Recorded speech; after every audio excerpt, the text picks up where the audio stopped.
hey, to share Google Drive folders, all you have to do is just to look at your folder. So you can go right here, or for example, open My Drive.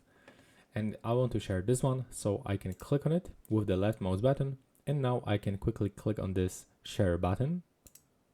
And from here, I can actually add people, groups, and the calendar events.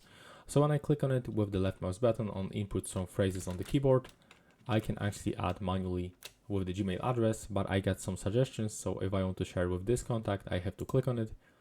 And now I can also pick the permission for this mail. So I can actually get the editor permission, commenter, or viewer.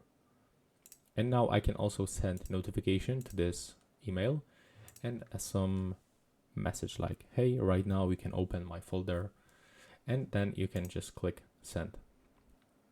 Now just wait, and from here, when you click on this folder one more time, you will actually get information who has access into this folder. And that's basically it. Right now, please subscribe to my channel and see you in the next one.